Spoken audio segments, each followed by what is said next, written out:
like I've been saying, you get a wizard in a sheriff's hat, and things are going to get weird in this world. I couldn't believe what I saw, but it was a wizard with a sheriff's hat. What is going on with this world? It's Metal Lab. I'm Jason. This is Jay.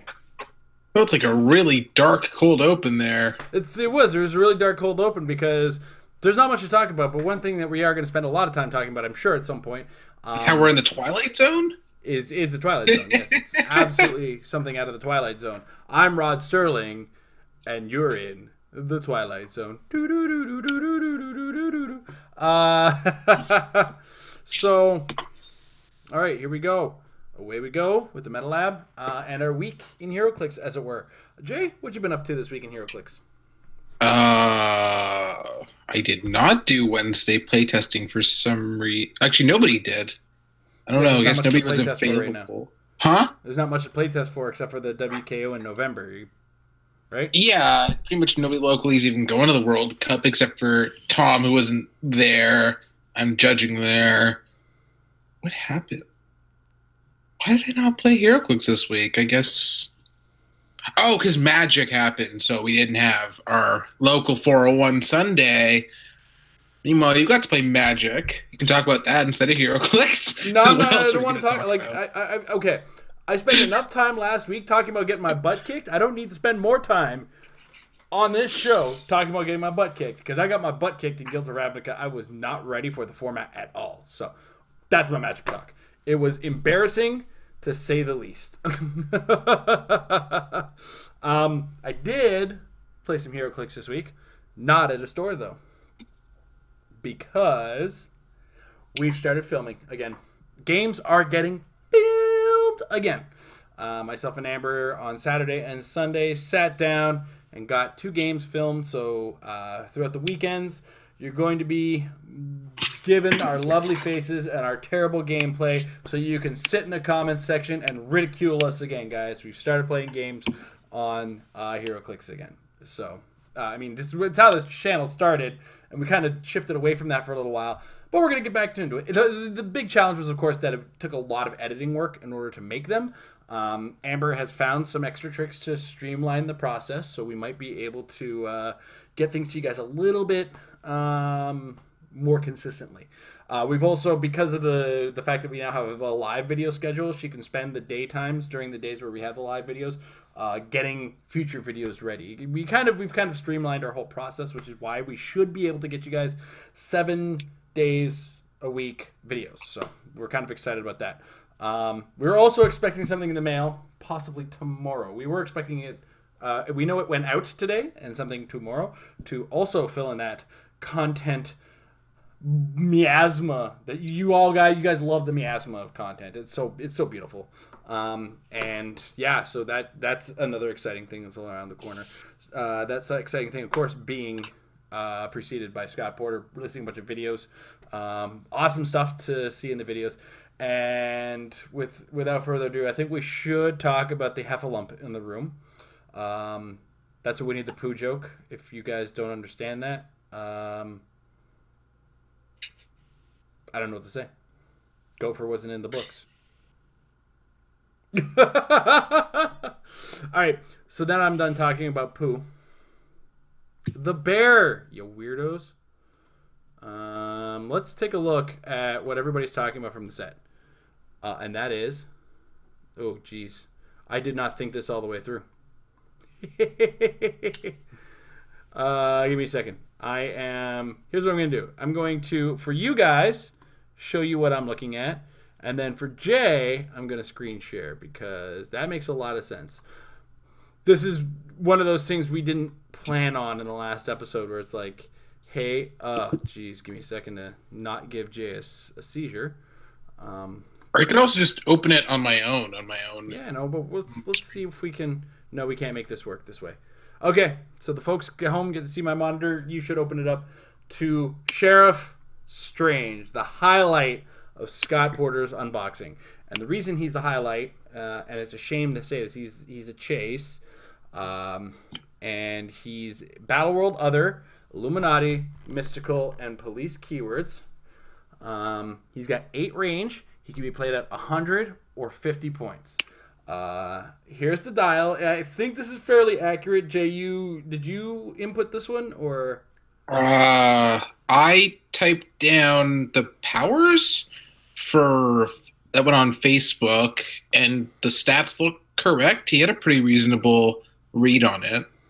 All right. And I also double checked. I managed to find the one frame where you could, because he didn't actually show the front of the card, but I actually managed to find the one frame where you could see the front of the top of the base and make sure that there was no improved anything. So this should be accurate, unless I'm completely blind and there's magical hidden improved. But I don't think that'll. It's not there, but this should be pretty much accurate. All right. So on that. Sheriff Strange, he has this dial that you guys are looking at. At 100 points, he's got a lot of movement with phasing and special attack power on the first 2 clicks. He's got some really cool defenses with energy shield, and he's got probability control. He's indomitable. He flies. But we get into more cool stuff with the rest of him. The first part being the Baron of Battleworld trait, and his Battleworld Other. So anybody with Battleworld Other can get +2 perplexes from him. That trait also comes with leadership, which is more and more becoming the most important power in the game the more I see it. Next, he's got the Walls of Battleworld. So he can the Baron of Battleworld, for those who are unfamiliar, you can give a +2 perplex to anybody that shares a keyword, the keyword Battleworld with him, like the Battleworld Other with him, and you can -2 anybody with a different Battleworld. So that's going to come into effect, I think, a little less frequently. But there it is.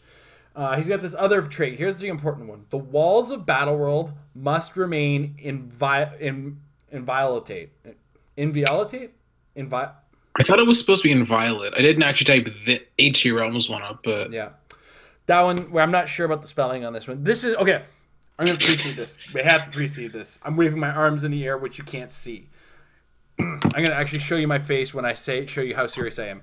This is unofficial.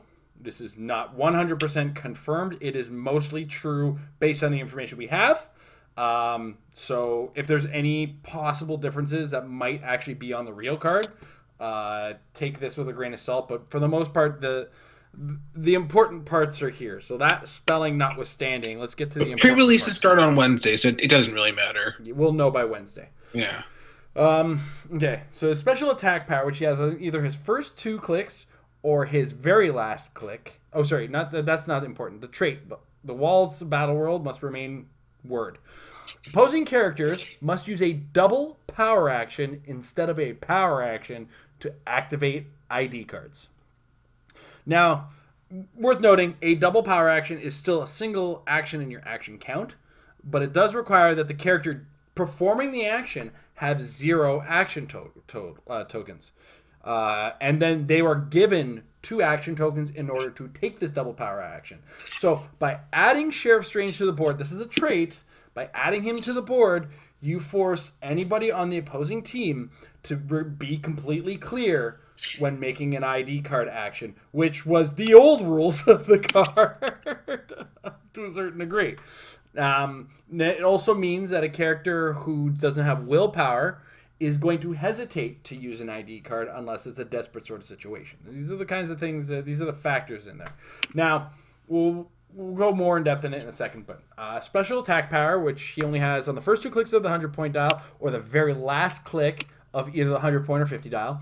There's only one will that rules here. It gives him Psychic Blast. And when Sheriff Strange uses it, after resolutions, hit characters cannot use or become equipped by equipment until your next turn, including equipped characters. So if they have something, they can't use it. If they plan on picking it up, they got to change their mind. And then he's got a special defense power on his last click. Scattered to the winds. Stop. When this click is first revealed, if you paid 100 points for Sheriff Strange, after resolutions, you may place all other friendly characters within range into squares within 3 squares of the square they currently occupy. So, a neat little get-out-of-jail-free sort of thing. So, Jay, where do you see this character in as far as things are concerned? I have my own thoughts, but I want to let you share first because I get lengthy. Like overall, Yeah. I guess it's worth mentioning that I don't think his 100-point line ever sees play. Like, you get the attack power top dial, but he doesn't have move and attack. And then you get the free reposition, whatever, at the end. But that's what you're getting for 50 points is really not worth it. Like, this guy can, I mean, a lot of characters can be crippled one shot by Wolverine, but for the extra 50 points you're paying, I don't see it being worth it right now. So I think you're really looking at the 50-point line, in which case there's a lot of strategies that revolve around ID cards. So, I mean, there's the Blackbird teams with X-Men. X-Men teams are without the Blackbird because there's so many ID cards there. Sam Cap, that's a lot of what she's doing. ID cards are everywhere in general. And any strategy based around using ID cards to do attacks and then poofs, so there's something to retaliate on. So overall, the 50-point investment for that alone, I think it's very much worth playing. But even if not, he's one of those characters like Darwin, like Copycat, that just existing inherently matters, whether or not it actually sees play. But Mystical is a good keyword already. It's starting to maybe look a little better with the Tri-Sentinel, and who knows what sort of random... We don't know a lot of this set, so it's not really fully set in stone, but we'll see. Battle World Other is a pretty big keyword because it just encompasses a lot of stuff. Illuminati, not so much. Police, with all the Thors, remains to be seen. I know you're not a stranger to the police keyword, but... Perplex is good, obviously. Leadership is good. Mystics is really good right now because basically what ignores Mystics besides Unimind? Like, what has Invincible right now? I guess Lockjaw can pick it, but... well, I guess because Mystics is penetrating now, it's supposed to unavoidable, so... But Invincible's for a most... power. Said Invincible's a very, very acquirable power by the three major pick powers. Right, but other than, like, one matchup, basically, just most of everything doesn't have Mystics, and you have to double tap him outside of a Bizarre or Green Arrow attack. And even then, you have Super Senses, so... yeah. What else? So, yeah, so the defense power is basically, as far as I'm concerned, nothing besides stop, because it's the secondary effect is based on paying 100 points. The turning off equipment, I don't think really mattered in the first place as much. Like, I mean, it doesn't not matter, but just because of the way it's placed on his starting line and or last click, like, it won't come up. I don't think it was going to matter too much to begin with, considering that the characters that are using Mjolnir have... We lost Jay a second there. I'm not sure what's up there. We accidentally spaced from the hangout, but yeah. So I'm thinking if you're playing against a Star Fox, the Psychic Blast won't do anything against his Super Senses, and if he has Mastermind, he'll Mastermind, so that won't matter at all. Oh, we lost Jay again. Sorry, I have a Mac, so this is I having to scroll back and forth between the two windows. Let's be careful. But yeah, overall, just really good. And even his offenses are good. Like, you have the Perplex, you have Precision Strike, Range Combat Expert, good range. Mystical's going to have prob sort of thing. So, overall. And Force Blast is just relevant in general. Because, again, Star Fox has the Mastermind knockback thing. He can call on everything relevant because he's 50. So, bare minimum, him existing matters. I guess I should also point out that his... trait has no interaction with the Blackbird's resource dial, because that is not... I mean, activating ID card is pretty vague, but the resource is something else entirely, so... if WizKids did say that mattered, I'd be very surprised. But I could be wrong. But I'm seeing a little bit of confusion about that, so I wanted to mention it.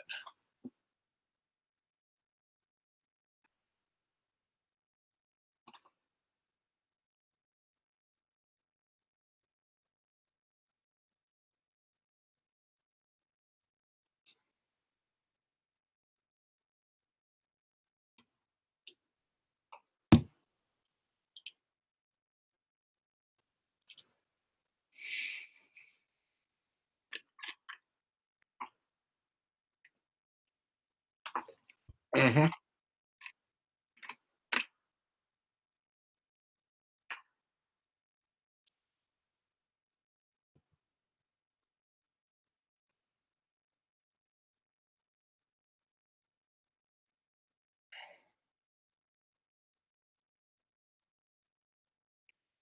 With this perplex, you can actually go 12. Wait, you need, what do you say, 11-4? So you can actually be 12-4.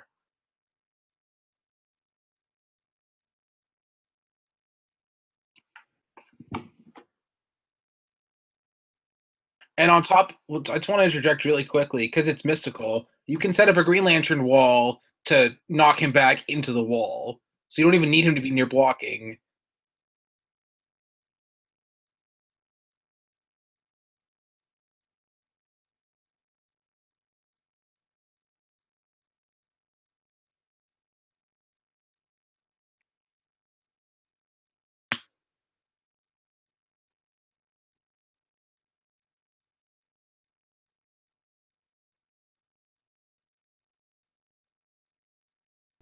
I just realized I turned off my mic because I had to put my headphones back on because I just realized the external Oh speakers were no. playing, probably running through the mic. So everything I just said is just gone. So to Jason was reiterate what I've accidentally been saying, muted, so what it's I have been saying is that Jay, to reiterate on Jay's, the 50-point version can indeed single shot a Star Fox, and that and on its own, 11 attack, 4 damage, um, with the Force Blast, so you can knock back. And as Jay said, add 35 points. We're at 85 points, so 5 points more. Though Star Fox is often played with an additional 10 on the Mjolnir, we're killing it with a wall that we created, and that Green Lantern has some utility beyond the use of that single wall, as we all know.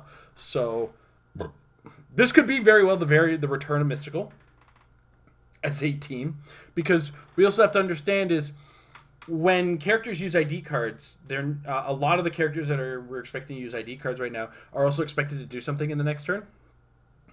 And as a result, if they're not, if they're double tapped with action tokens, they can't. What's more is they can't action token 2 turns in a row. So sometimes you'll choose a Wolverine on your X-Men team. He is my guy doing my call-ins. Guess what? He's now the guy, and now he's the other guy, and you have to actually start alternating your Wolverines in order to pull this off.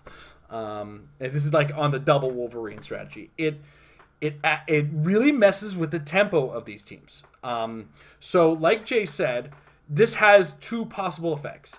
Either people are bringing it, or people are aware of it and playing around it. But at the same time, I've actually taken a look at this team and started stepping away finally from my Monster Ruler team. And that's not to say like my Ninja Turtles team was a step away in itself, but I think it was a concessionary step away. This, I feel like I'm going to step away and use this Doctor Strange. 1, I like Doctor Strange. 2, I like mystical characters. And 3, there's a bunch of mystical characters that recently came out that I've really wanted to try and use. And I think this is the opportunity to actually get something going with this. So I feel like I'm going to try to get something set up for the WKO at 401 Games on November 10th. well. Plus, you already won an open, so you don't care about the qualification part. So you can experiment, have fun. I mean, I would like a rogue. Yeah, Because I'd have a rogue ID card. So you want to be able to actually use it. why not, right? I mean, I sat so long on a Swamp Thing wondering, what am I going to get a Swamp Thing? And then finding out that I wasn't going to get a Swamp Thing eventually. Oh man, there's a lot of good mystical out there.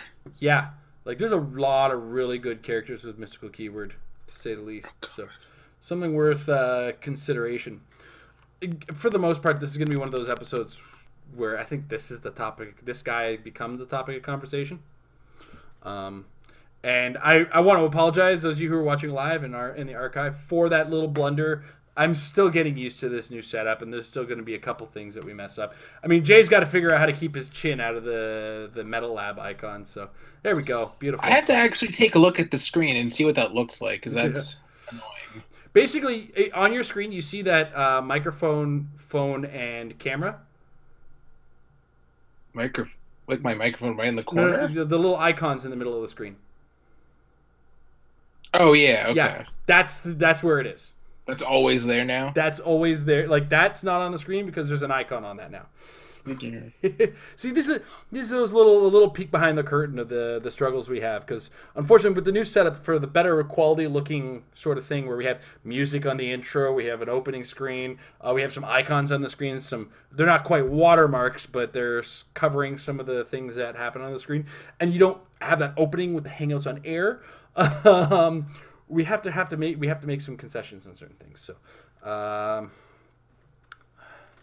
Anyway, yeah, so going back to the Doctor Strange, with as many ID cards that are coming out, go back to Darwin, I think this is closer to Copycat, because Copycat did show up as part of the New Mutants team-based team when she was legal, right? You know the one I'm talking about. It came with the New Mutants team-based, a Copycat, and I think 10 points or something else. I think it was the belt on the Copycat. Yeah, it was the belt on Copycat. That's right. Yeah. So I feel like we're entering into that sort of era where we're going to see enough of this Doctor Strange, not to the degree that it's going to be a high level of competitive environment penetration, but enough so that if you're playing and you're thinking of using ID cards, you have to consider this and work around it. Now, much like Copycat, you can work around it. In fact, the best way to work around Copycat was I think a lot of teams had 2 characters at 110 points and then just filled the rest of the team with stuff, and maybe had like a 20-point character be like, you want it? It's all yours. So, I have a question for you then, if we're going to be talking with... does this, notwithstanding you actually want to play the figure, but like, does this affect your theory crafting and your team building for yourself? Like this figure's existence and my own theory crafting? Well, personally, you were never huge on ID cards to begin with, really. I flip-flopped on them. Like the Avengers, during the Avengers era, I was all in on ID cards.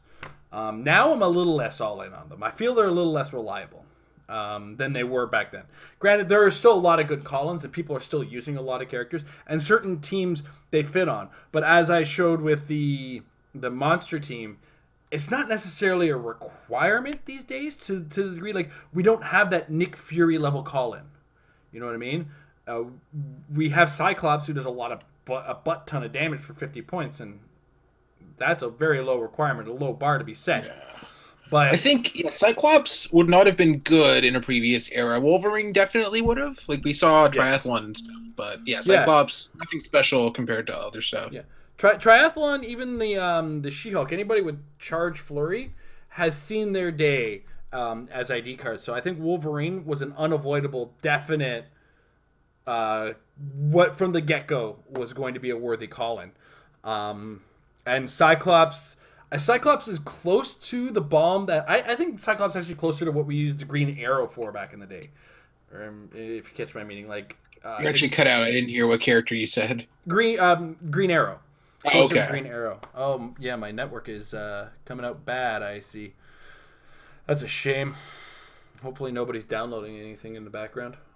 I'll have to fight them. This has been a nightmare. Yeah. True professionalism, I tell you. We're trying. Boy. New tech is scary. New tech is very scary, to say the least. 9:53. What time is it now? 9:56. And you're still telling me it's bad? I'll fight you.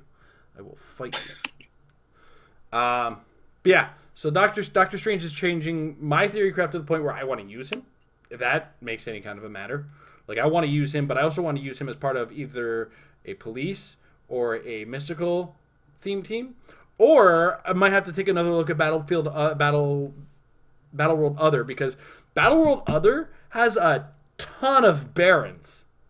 Like, there's a lot of Barons. Yeah, that Maestro is crazy awesome fun. Yeah. Like, a lot of them. I might not be able to build a whole squad of them, but like one or two of them might just be enough, if that makes any matter. Yeah, I feel like out of all the keywords, mystical will just be the most relevant. Mm-hmm. Like, I feel like it's going to be relevant to the point where its hat gets thrown into the same pool as Monster, Cosmic, and Avengers, where it's like a top consideration team again. I wonder if I can make a team with the Strange and Jakeem and some other mystical leadership to hopefully be able to do enough actions. I'm thinking what Shredder, the newest Shredder doesn't have it. The illusion one. No, that one. He has shape change. Shredder clone has it. Yes. That's 141. That's a bit expensive. I mean, you definitely want the Green Lantern. We already talked about it. It's 175. It's 225. That's still plenty of room to play around with. So absolutely, I don't disagree. And the Tri-Sentinel probably, although that's 255. Room for maybe a Mudman as a random distraction. Maybe ID card. Although no, actually, you do really want the Tri-Sentinel with Green Lantern because of the blocking interaction. If you're sticking to, you're not sticking to Mystical then if you're gonna drop this Tri-Sentinel, right? Or is there some kind of keyword that I missed? The Tri-Sentinel has Mystical? Yeah, Hellfire Club, Mystical Past, Sentinel. That's amazing. Yeah, that's why I've been talking about the Tri-Sentinel. I now have two mystical Colossal Retaliators in Dormammu and the Tri-Sentinel. That's amazing. This guy's my hero. A mystical robot? Are we sure about this? Yeah, I've seen the card. I hope not.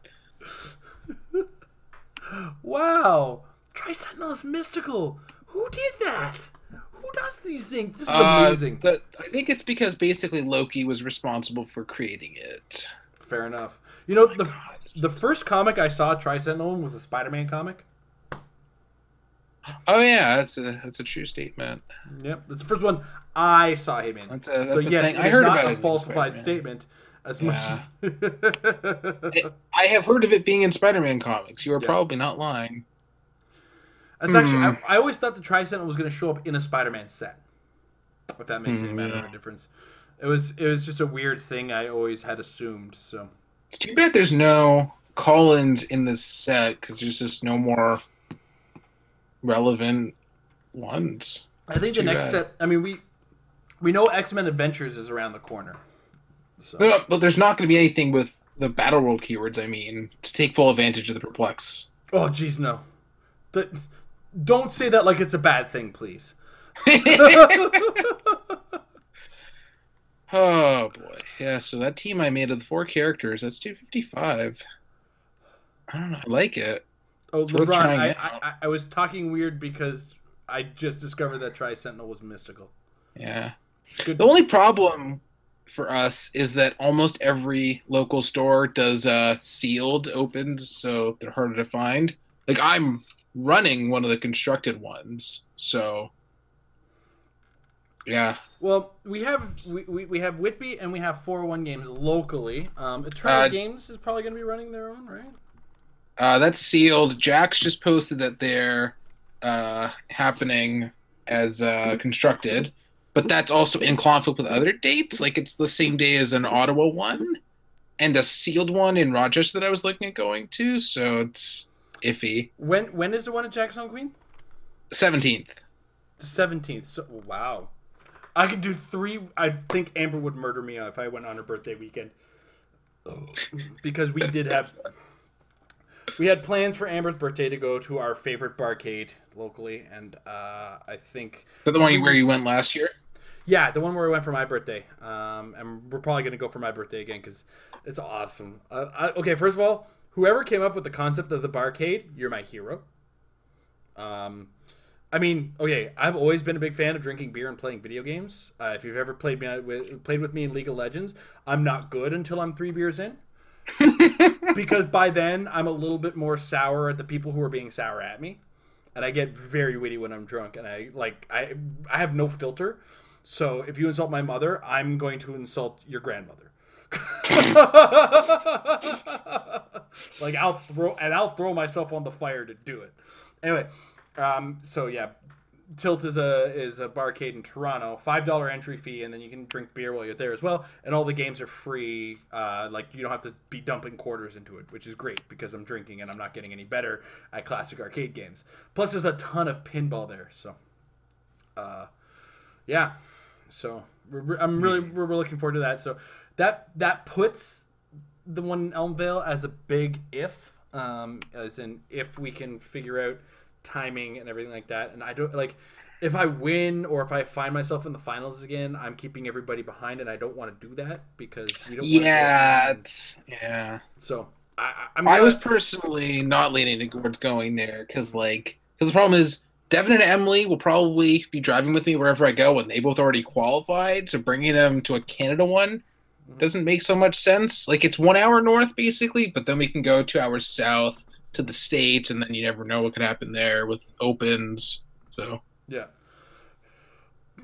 So I mean, I'm probably gonna say big maybe no, and I think Amber would cut my throat if I said yes yet. So I run the risk of winning another sword. I have 3 in my house. I can't do anything with them. So I have 2 in my house. If I win a third, that's it. Now I can find out which kid is going to college. All right. And that was this episode was based around Sheriff Strange. This is the Sheriff Strange episode because it's the biggest news to come out of the set so far. It's the one people are talking about the most, and I think it's got the biggest littlest effect because I don't think it's going to stop ID cards from being used. But I do think that people are going to take into consideration the fact that this character exists before they start using the ID card. So that makes any degree of sense. Spiderling exists, and people are going to think twice about their Colossal Retaliations, or they're going to line them up a little better. Big whoop.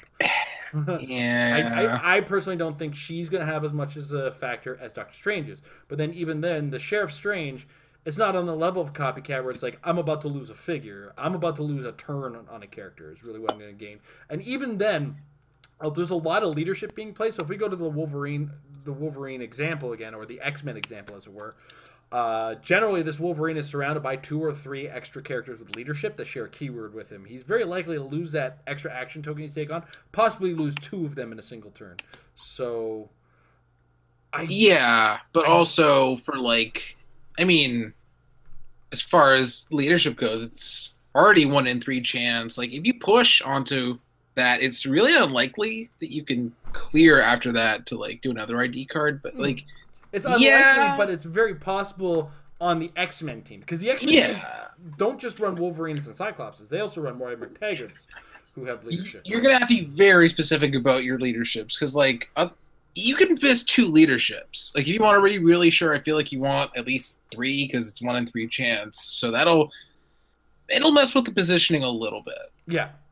But also, literally everything on that team has willpower besides the bird. But the bird doesn't do Collins anyway, so that... Even Moira has willpower. What is that? That's so... So, when we actually start to factor it down, it seems less threatening again. But where Sheriff Strange is going to shine is those teams, unlike the X-Men, that apply ID cards in a slightly different fashion. So, it's a character that isn't necessarily going to ruin the game. It's going to change the thought process by his existence. So we're going to walk into our things and think, can my team see a Doctor Strange across the map and say, am I ready for this? Right? You should be now. Barring that, you're going to see a Doctor Strange and you're going to think, is what I'm about to do going to have enough of an effect? Or is my Star Fox in his range? Because it barely affects the X-Men. I guess if you're running Sam Cap, you shouldn't be running just a Sam and nothing else to do stuff along with her, sort of thing. And Sam on her own is pretty effective. Yeah, I'm just thinking Emily's team. She carries around Sam, and you have Shredder Clone. Shredder Clone could roll leadership on Sam because Sam needs to be clear for her trait. So Sam pushes, and you can't remove the 2 tokens from her. She's not literally useless because she can still do a charge, but she's essentially nerfed.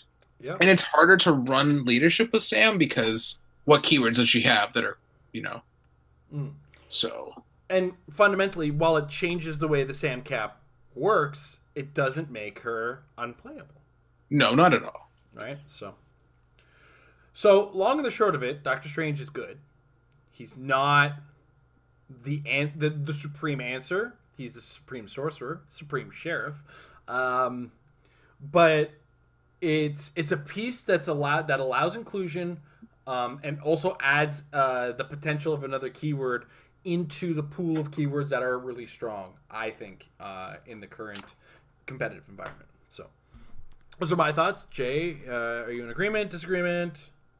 No, I pretty much agree. I think he's good and important, but not the current must be dealt with first consideration sort of thing. Yeah. So, all right. So on that note, that's about it. I mean, Rock World Cup is around the corner, and Battle World isn't going to factor into that, is it? No, it comes out basically. The release date's the 17th, and then the Rock World Cup is that weekend, the next. Right? Yeah, the Rock World Cup starts 2 days after, so it just missed it. That would have been. Yeah. Whew. So. Yeah, and we don't quite know everything yet. We're missing a couple super rares and a bunch of rares, so you never know. There could be good rares. Jay, the discussion has come up on 30 Giant Girls. Didn't we just in discussion we said that you can't fit that on the map and therefore can't play it, right? I mean you can do the math. How many? Because the map is 16 by 24. And 30, so you cut 30 by 4 is 120 squares being taken up by the Giant Girls. Right? Right. So you basically have to calculate how many squares are on the map and then cut that in half. Yeah, because you can't start encroaching into your opponent's starting area. So. Yeah. Long to short of it's probably not a good idea. I don't think it's a good idea even taking that consideration away. Yeah. But, this is a guy who's going by the name of LeBron James, who I know who you are, sir. I know who you are. And you almost made me write Hellcow down. So, I don't think I can stop you. Except by saying you can't borrow mine. I actually, as a joke, because I was writing a Fringe article, and I mentioned the animal keyword, and then I wrote Hellcow matters, but then in a little quotation, or little brackets, but only in Canada. Because that one tournament that I wasn't here, you guys let Hellcow made it to was it top 2? Top 2. Or top 4 of provincials. Top 2. It was second place. It almost won. Oh, Hellcow. Good times. All right. It's a good thing Green Arrow exists as a main force threat, because otherwise Hellcow would just be ruining everybody's days left and right. That is another thing to remind people is that's right. The Green Arrow is back as a threat, kids. George Masu has piloted it to a win. Tom Kerr has piloted it into a win. It is worth looking for. Especially considering the ID options you get out of him as well. You actually get an increased pool of ID cards that he could use. Because there's a Colossus he can use. So, yeah, there's an increase. But I think the thing with Green Arrow, it's as far as George's team goes, it was kind of weird to think that he was not playing theme. Because there's really good blocking maps. Which just seems, I mean, actually, now that I think about it, didn't he actually play on Star Trek Underground in the final? How do you play around that without theme? You have to be George levels. I was gonna say you're asking me to get into the mind of the greatest player of the game of HeroClix ever, dude. I suck at this game. I don't know if you caught that. Sorry, I suck at this game in comparison to George Masu. And Tom Kerr, and players who are better than me. So every player who's better than me, I suck in comparison to. Oh, man. Did you know there's people who look up to me in this game? Wait, I'm Because not. you're tall? No, I'm just. There's no accounting for taste. That's all.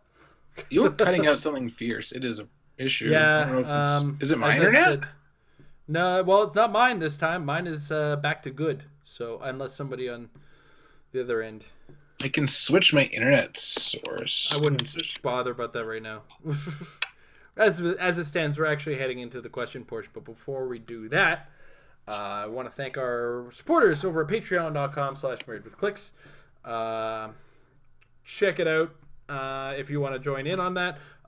There's access at all levels of valuation. And like even the lowest level of dollar gets you access to our patron Discord, as well as our monthly patron hangout coming October 14th will be the next one. We're looking forward to that. And yeah, I mean, it would have been October. It's usually the first Sunday of the month. It would have been October 7th. But unfortunately, I've got wrestling tickets. So no. We're going to do it October 14th. So me and Amber will be answering our patrons' questions.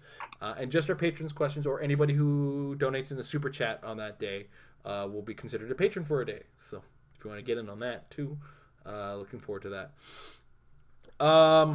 And we're going to start on the Facebook, and then we're going to move into the chat. If you are in the chat and you have a question, put capital letters, put question in front of your question so I can see it, because you guys talk a lot. And I can't really catch the questions throughout the chat because I'm busy talking at Jay. Don't forget, we actually have Discord questions today. We do have a Discord question, so I will make sure we catch that before we move into the chat. All right, but first, we also have a patron, the Alpha patron, Mr. Michael Fedor. He says, hey, everybody, Alpha patron here. When you watch a Scott Porter unboxing, what do you like most about it? Does his enthusiasm carry over to you? Do you like it split up over the course of the week? I'm sorry if it's too many questions. Not too many questions. For the most part, I love Scott's enthusiasm and his charisma. He's a wonderful person to watch. He's an actor, so he can project very well and get his points across a lot better than I can. He's more charming, more pretty, all et cetera, et cetera, et cetera. He's much better looking than I am. But he also, like he said, he adds a level of enthusiasm, and that level of enthusiasm also comes from an actual knowledge of the game and the comics. Like he spent a lot of time at the beginning of every episode talking about the Battle World comics, and he also like mechanic dropped Arch Nemesis bases. Who remembers that other than myself and Scott Porter? Man, talk about a way of screwing up points, let me tell you. So yeah, I remember actually somebody getting yelled at a tournament for that because they ended up losing. Like it was just a 3-round Swiss local tournament, and there was it was that situation where it's like you're 2-0 going into third, you're 2-0 going into third, you're 2-0 but you're low points. So if one of these guys wipes the other guy, you're basically out of it, right? But then he had like a Wolverine and there was a Sabretooth on the other team, and they both had arch enemy bases. And so we got a sweep on this end, but over here, Buddy, who is also 2-0, got a sweep and killed the Sabretooth with the Wolverine, ended up scoring double points for that because that was the mechanic. Arch Nemesis, you scored double points. And the other guy was so angry at the guy who lost. It's like, how could you specifically let Wolverine get to Sabretooth? Because it was that specific. It had to be the character who was the arch enemy of the other one. Jay, what are your thoughts on the Scott Porter videos? Yeah, he's very enthusiastic. He shows the cards and dials well. He does everything right. He clearly demonstrates that he's a fan of all the stuff. The only thing I don't like about the Scott Porter videos is not really a complaint, but the fact that he does so much voice acting for all these video games and whatever, and there's never been a set or whatever based on a video game that he's done. Like we had the Arkham Origins set, but he did voice acting for Arkham Knight. It was like, oh my god, can we just have an unboxing where he unboxes something that he actually did? That would be so cool. So yeah. That's my non-complaint complaint. It's also sad to note that okay, if you ever watched the old Geek and Sundry videos he used to do on the Fridays with them, they used to play games at HeroClix, and occasionally he was a regular guest there. And one of the jokes in the chat was that he was a low budget Chris Pratt. where it's like when you can't afford Chris Pratt, you get Scott Porter. Oddly enough, guess who did the voice of Star-Lord in the Telltales? God rest their jobs. Oh gosh, yeah. Star-Lord in the Guardians of the Galaxy from Telltale was Scott Porter. Yeah, I'm trying to think of all. He was Nightwing in Arkham Knight. He was. I don't know if he was Robin slash or Nightwing, whatever, Damian Wayne in First Injustice, but he was for the Second Injustice. It's like half the time if I'm watching video game footage, I'm like, wait, I know that voice. There he is. So. Don't know what that was. Spam. Text, I guess. Sorry. We now move to the next question, which came from Stephen Clark Jr. Hey everyone, Married with Clicks is my favorite YouTube show. Well, thank you. I'm glad we're your favorite. What's your favorite Hero Clicks figure from these? Marvel, DC, or non-Marvel or DC? He lists his as Thanos for Marvel, DC for Joker, and he likes the Mudman in the other. I mean, Mudman.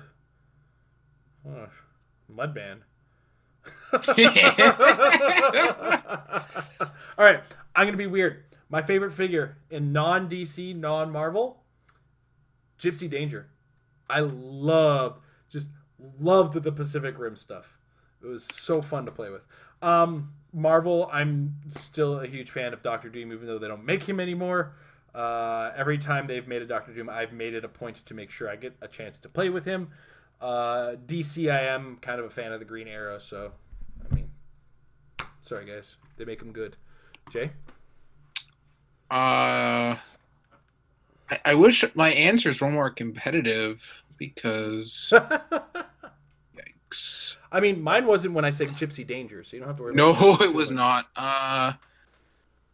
Marvel. Oh man, that's not easy. That is. Stop picking favorites. Come on. I mean, it has to, I guess. Spider-Man, I guess. I think the Civil War OP Charge Flurry version is probably my overall favorite conventional version of Spider-Man.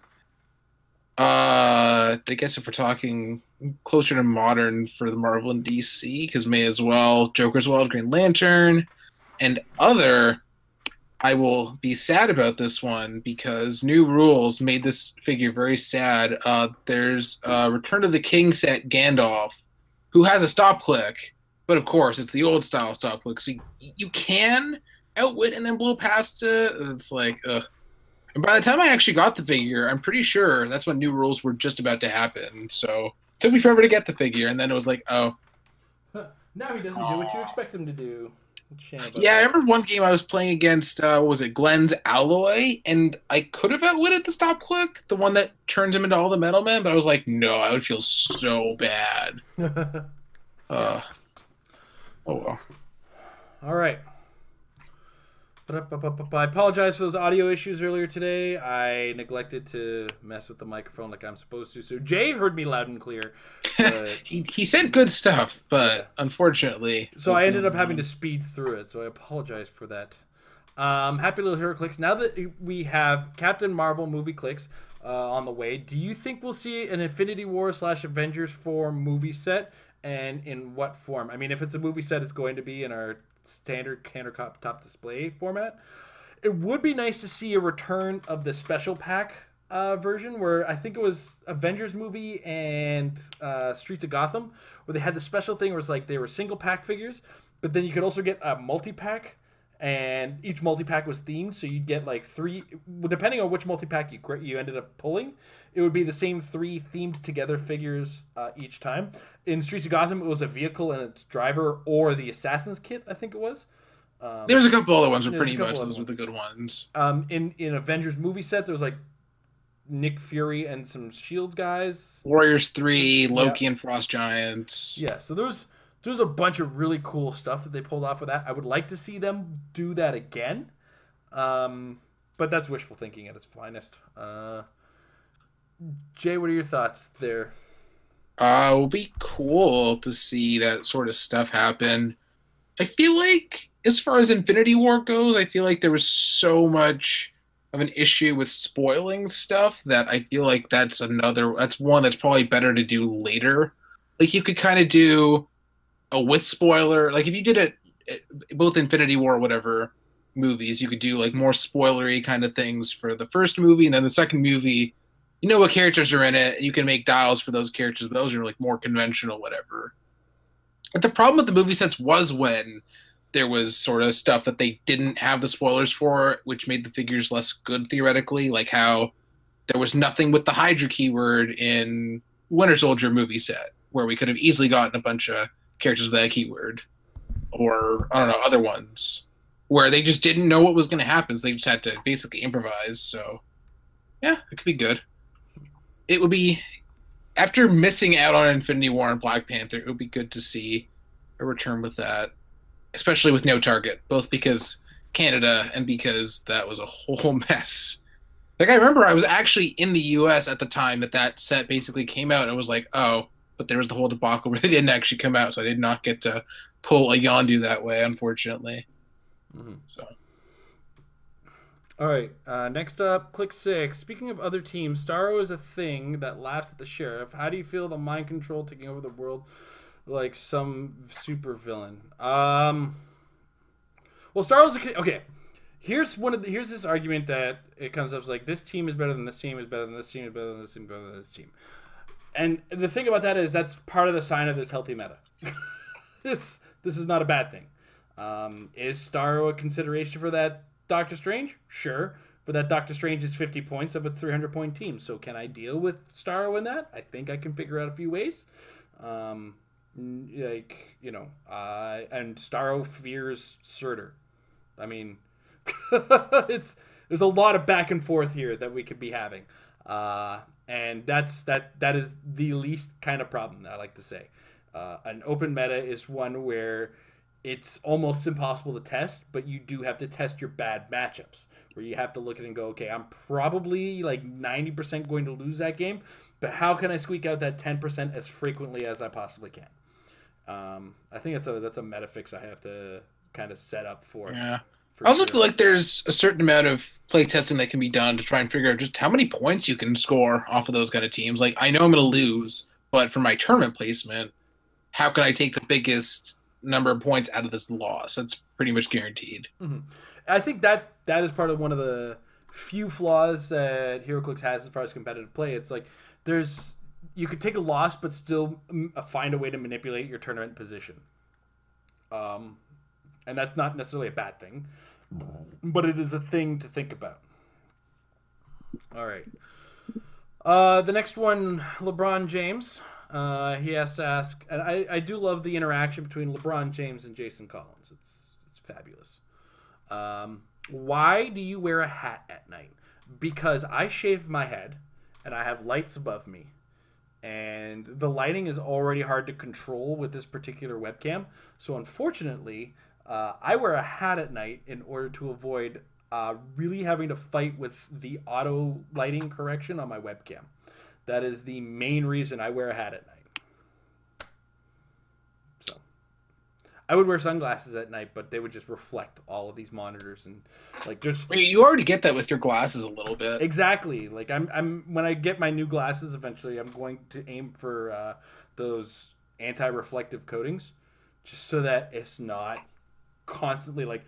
If I had if I have my face just like this, the Matrix is in my face. Like, I should put some computer code up and just mess with people, or go on that website. What's it called? Like, actlikeahacker.com. Mm-hmm. Oh, you've never seen it? It's fun. It's a fun little tool. What is it? Pretend to be a hacker, I think. Is that the one where you just like it puts in random code? Hacker typer. Stuff? Hacker typer. Yeah, you type random things. It looks like you're typing really fast, but coding some hacking bull. Okay. Yeah. So cool. I'll send you the link there, Jay. Yeah, I've seen stuff like that. Yeah, those are pretty silly. Yeah. And I'm going to show the people this ridiculousness. It's like, uh-oh, look at me, eyes hackers. Yeah, that's right here. Look at that. Look at me go. And I'm in your system. Ooh, it's so pretty. I like it. I Bitcoin. What's that? Oh, never mind. That was an ad. I thought it was something that you could do. Okay. Never mind. All right. A fairly casual episode of the Metal Lab this week because we're on the cusp of the release of we're on the cusp of the release of Battle World. It's just around the corner. Pre-releases start this week on Wednesday. And I'm pretty sure the Comic Warehouse is running theirs next Saturday. If you're local, Jay, when's 401 running theirs? 401 North is Saturday. Normal 401 location is on Sunday. So Sunday for 401 normal location. And 401 North is in Vaughan? Yeah, it's very close to York University as a general landmark. Mm-hmm. Cool. So there's a lot of chances out there to get your first taste of the Battle World set. And I'm really excited for the set for a number of reasons, one of which is just to see it. And just to see a what-if set that's a little bit more deserving of the name. I'm a terrible, terrible fan. I'm the worst. I actually was putting together my list of stuff that I wanted, and it was more than I thought. Yeah. So, all right. Without further ado then, Jay, thank you very much for joining me this week. Wait, did we cover all the questions? Yeah.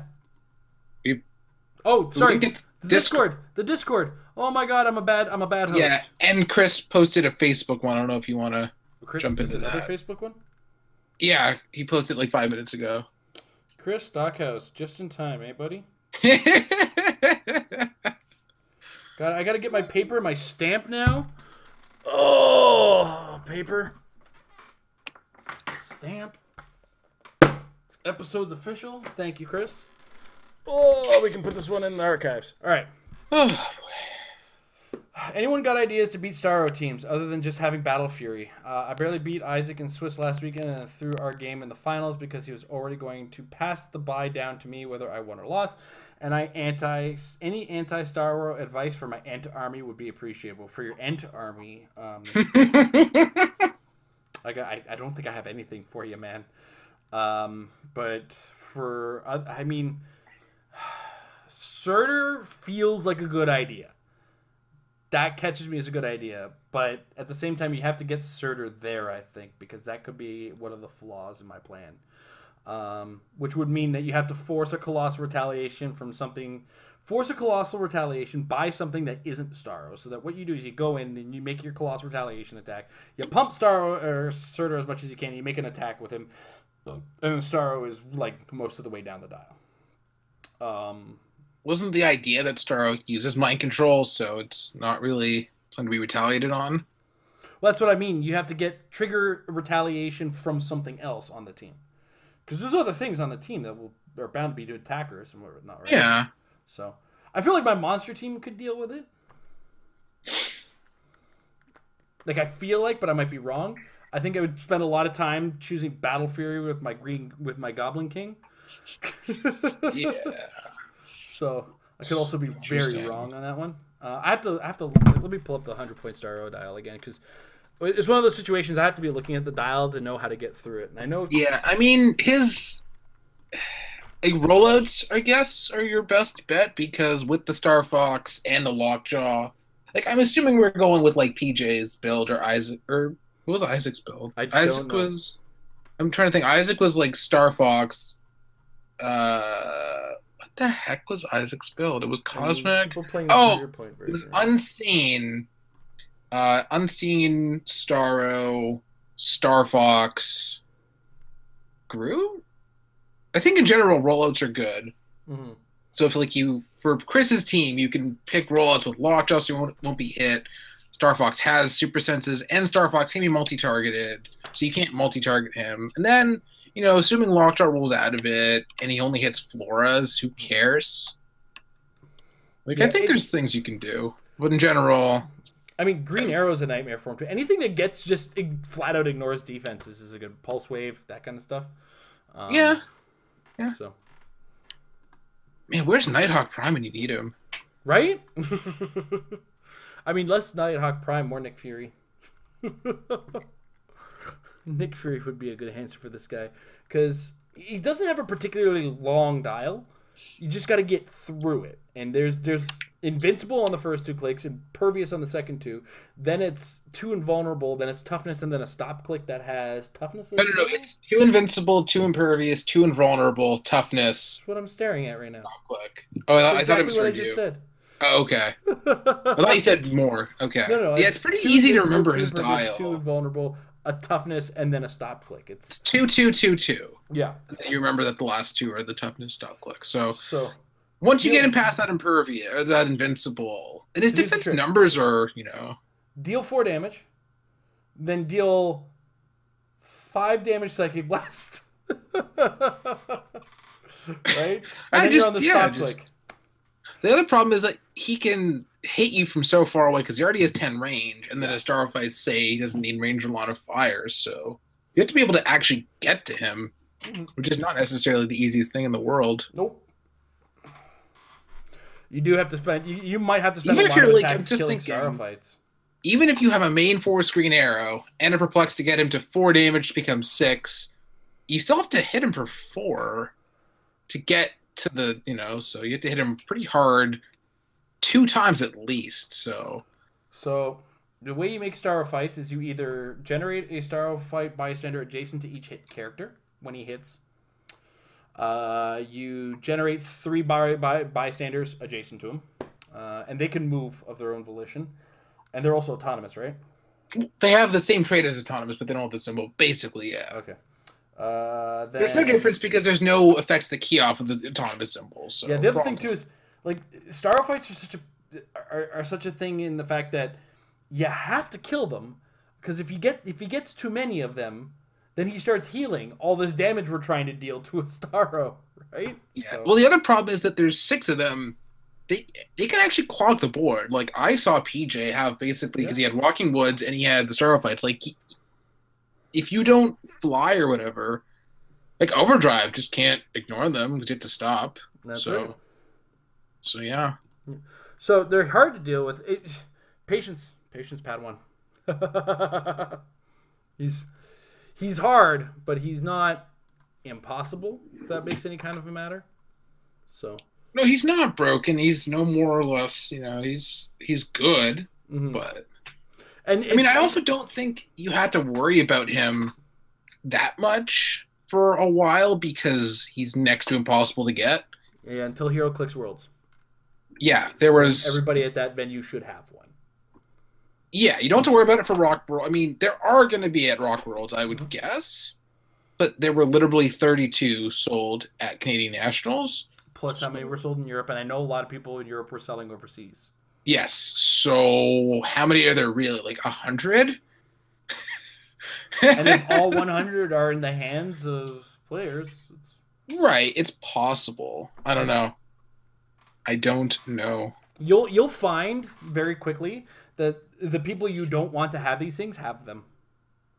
Yeah, I mean, we saw Dan Powell buy one and unbox it on his, you know, on his YouTube channel. How many Jakeem Thunders did we see that year of that particular world? That same year of Worlds, we saw how many Jakeem Thunders just everywhere, and then we saw how many Unimines just everywhere at Rock World Cup that year. It's when you think of the rarity being a factor, and then you get there and these people, they cared enough to get it, then it's not a factor. So I feel like considering the idea of there's not that many of them is actually bad consideration. You do have to consider its existence. And when players like PJ, like Daniel Powell can get their hands on them, these are really, really high level, high caliber players. You have to be ready for that. Because if you want to do well, at some point you're going to have to play against those guys. I don't disagree with you. I just feel like right now it shouldn't necessarily be the number one thing to worry about. I mean, the next major tournament is Rock World Cup. I think it should be a number one consideration. Right? When you consider what the next major tournament is. Like, yeah, WKOs, also, maybe not so much. But at the same time, locally, I think feel they're more of a threat than they are in the States. Because it was at Canadian Nationals. And how many Canadians are going to have them? And I mean, I saw multiple people buy it. Yeah, I think I saw 2 different people buying 4, so who knows where those go. They went, but whatever. But point being, I mean, I don't feel like... Is there really a team that auto loses to Starro? Like, I don't feel like there is. Chris felt his did. That's why he asked the question. Did he say that? Like... Anyway. Yeah, it's... Yeah. This goes back to the point that I said earlier. It's a wide open meta. If you will not have the answer for everything. You will have a team you're weak against. And when it comes to that, the best you can do is figure out the 10%. Because there's that like 90, if another team against yours has a 90% win rate, you got to find that 10% and you got to consistently get that 10% and figure out the best ways to get that 10%. Again, Metafix. I have that. It's going to be filmed within like the next couple days now. It is a good thing that not everybody can win every matchup. Yeah. This is not a bad thing. I'm very like, if Battle World won't make enough of a change, I don't think, to say that we're going to go into Worlds and what we're going to suddenly realize is that Worlds may very well have an out of nowhere champion because of this kind of matchup making. Yeah, it's interesting point. Yeah. I mean, or subsequently we'll see Patrick Iboko win again because he does that when the meta is wide open. Well, it's an even numbered year, so he won 2014, 2016, so... Well, and look at the metas when he won. It was the Green Lantern meta, where it was a bunch of different teams with the Green Lantern. He won in the... And it wasn't just a Green Lantern, even. That meta was way wide open, right? I mean, yeah, there was... I don't think there was really any shared game elements between the top two teams, except for maybe an entity. Mm-hmm. And I guess there being a battery, but even then, they were different batteries, because it was yellow and green. So, yep. And then beyond that, we go into the next year where he won with the Quinjet against the Iceman build, right? Yeah, it was a weird year. There was a lot of Quinjets out there, but there's also a lot of zombie team bases that year too. That was the year that zombies were supposed to win, and they somehow didn't. So, yeah. I guess we'll have to see how good Chameleon is right now. That's a good question. Unless he just doesn't like his own piece. Has he given up on his... Well, no, he's got another one. He's got Beta Ray Bill. Yeah, but I don't feel like Beta Ray Bill is great now. Let him tell you that. All right. I think we just have the Discord questions now to cover, and then we should be good. Lucas Van Hollen wants to know, if you could add any feature to Hero HC Realms, what would it be? He also says he couldn't watch the show tonight. A consistent way of them being able to update the units section, because, and this is not like the volunteers are doing a great job, but there's something in their tool set that doesn't allow them to make corrections. And Michelangelo is not a 0-point figure. I'm sorry. Yeah, it's interesting you said that, because Typhon actually popped up on a Facebook thread over the weekend, and he said he was going to get on that, and he was just had a busy past month or so. So, well, I mean, Typhon works with TCG Player, and I think they've been pretty busy with Magic lately, right? I don't know.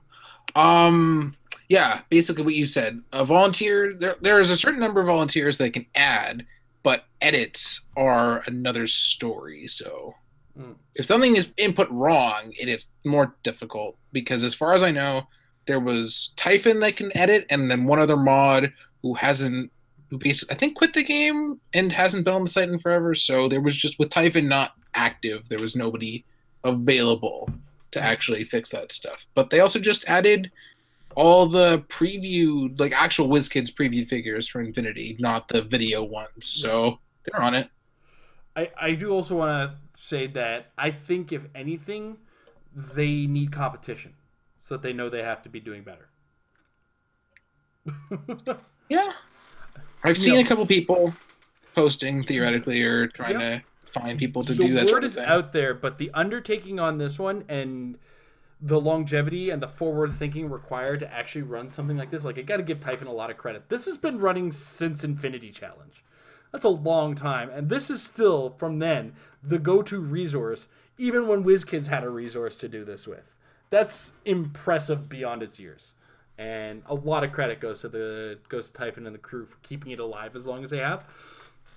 But I feel like if they had a little bit more competition, they'd feel the need to be like, okay, we got to get back to being the best at this. And they're lucky that WizKids doesn't have a system now, because yeah. Oof. Well, I mean, yeah, and we all know the reasons for that at this point. Michael Fedor threw his hat in the box on that one, said he would like to see a sideline section, the unit section. I don't disagree, because people look at my. Sometimes I send people teams like, why is this a 1,032 point build? No, just stop looking at the sideline. Yeah. Yeah. I would like if you could search by improved movement / targeting, because sometimes you just really want a stealth buster. Sometimes you're like, hey, where's the modern equivalent of Banshee? That sort of thing. That's another one of those hard things to future proof for them, right? Like, how could they have anticipated that? Yeah, now there's a new combat symbol that you have to add. Like, who knows how much work that is now? Yeah, I mean, I don't know the back end of their system, and web programming isn't necessarily as mutable as, say, object-oriented programs. Sometimes you're kind of stuck with what you have. There are elements that we could be using in the technology in the background that I don't even think were considered 15 years ago. So who knows, right? Like, I think 15 years ago, this was still an HTML based site and PHP was still kind of a new thing. It's like, wait, is that a drug? I was thinking. So anyway, on that note, let's get back to trying to get this show all on the road, shall we? Once again, we want to go back to our patrons and say thank you very much for helping us out at patreon.com/marriedwithclicks. If you want to join us, any valuation gets you access to the Patreon Discord, and our Patreon Hangout, like I said, is October 14th, 2018. I have wrestling tickets for the 7th. Sorry, guys. We also want to thank our sponsors over at Apex Majestics CCG.com. Check them out at majesticccg.com/apex-insiders for your source for all cool things HeroClix, coming from some big brains, some of the best minds in the game of HeroClix. George Masu, as we said, one of the greatest players in the game, is a regular contributor to the site. There's also some crazy people that they let write things with crayon, like myself and Jay. I whip out my crayons every so often and share some ideas. And, some of my terrible teams, just bad teams, awful teams, like the one I shared about my Ninja Turtles team. I've got another article that he hasn't put up yet, and I got to get on his back. Now it's my turn to get on his back on getting things alive. Yeah, so once again, majesticcg.com/apex-insiders. Strategy articles from some of the best in the game. And guys, WKO season is around the corner, but more importantly, Rock World Cup is around the corner. If you're getting yourself ready for that, you got to get some games and get some games behind your belt. Figure out your bad matchups, improve those bad matchups, and how you're going to do that, you got to get a little bit of practice, because practice, ladies and gentlemen, will make your team better. Have a good night.